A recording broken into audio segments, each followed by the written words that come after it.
Hello বন্ধুরা, আজকে দেখাবো সবচেয়ে বেশি স্বাদের বাঁধাকপি রান্না। তো বাঁধাকপি এখানে ধুয়ে ভালো মতো জল দিয়ে নিয়েছি। এখন দিয়ে দিব হচ্ছে লবণ আর আলু। এটা দিয়ে ভালোভাবে ঢেকে সিদ্ধ করে নেব। চুলার আঁচটা একটু কমিয়ে দিব যতক্ষণ না সিদ্ধ হবে। তো এখন দেখো আমাদের সিদ্ধ হয়ে গেছে। ঠিক এমন সিদ্ধ নামাবে, বেশি সিদ্ধ আবার ভালো লাগে না কিন্তু। তো নামিয়ে আমি জলটা ফেলে দিয়েছি। এখন কড়াইতে দিয়ে দিব দারচিনি, তেজপাতা আর জিরা।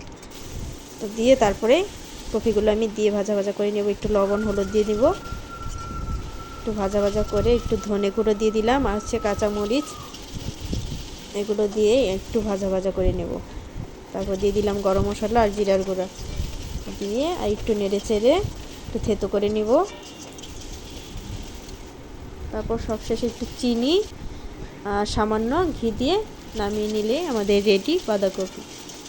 দারুণ স্বাদের বাঁধাকপি, কিন্তু এটা গরম গরম ভাতের সাথে খুবই ভালো লাগে। আর দুপুরের মেনু বা রুটি দিয়ে, ভাত দিয়ে, যে কোনো কিছু দিয়েই খাওয়া যায়। ধন্যবাদ সবাইকে।